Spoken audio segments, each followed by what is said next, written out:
And finally, throughout this week, we've been bringing you special reports looking at the year that's gone by, the biggest international developments. For India, one of the big highlights was the entire G20 process.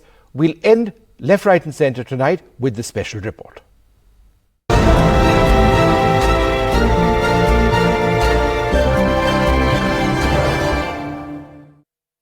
G20 में भी हमारा मंत्र है one earth, one family, one future.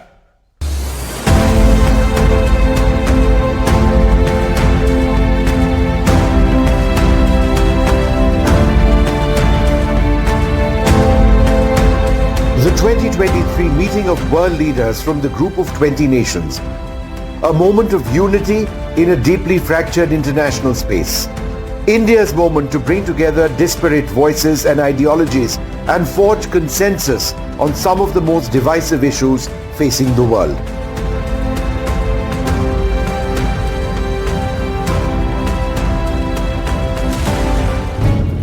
This was not any government event. It was mission-driven, with an all-of-India approach, the highest profile international gathering in the history of independent India. With over 200 meetings in 60 Indian cities in all 28 states and 8 union territories, India's G20 brought together multiple working tracks and engagement groups at an unprecedented size, scale and scope. When we took up the presidency, which was almost exactly a year ago, honestly, people didn't have too much expectations of it. Now, what we were able to do in our G20, in terms of diplomacy, was actually to bridge all these divides, to find a common ground for countries who were otherwise arguing among themselves, who found their positions very difficult to reconcile. But we were able to bridge.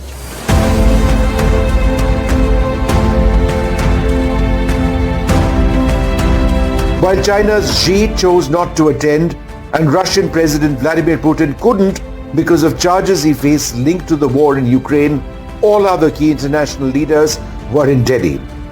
And the end result defied expectations. मैं इस declaration को adopt करने की घोषणा करता हूं। A unanimous adoption of the G20 New Delhi Leaders' Declaration. All 83 paragraphs were passed unanimously. There was no footnote or chair summary, with India's negotiators wading into the vexed issue of the Russia-Ukraine war to find language that worked for everyone. Negotiations went down to the wire. Close to 200 hours of non-stop negotiations. And the Bali para had broken down. We were struggling with it for 9 months.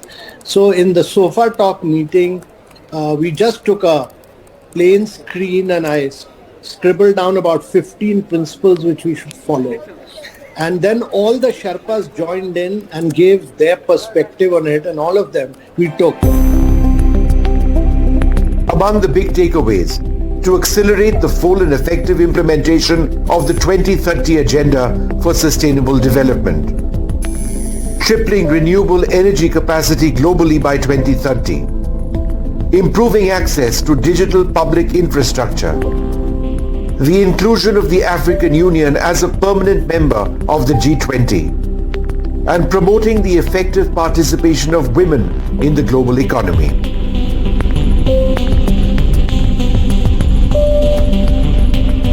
The end results were widely appreciated. In a post on X, the US President Joe Biden wrote, "At a moment when the global economy is suffering from the overlapping shocks of the climate crisis, fragility and conflict, this year's summit proved that the G20 can still drive solutions to our most pressing issues." Please allow me to thank Prime Minister Modi. Faithful to its principles, India did its utmost for its presidency of the G20 to serve unity and peace.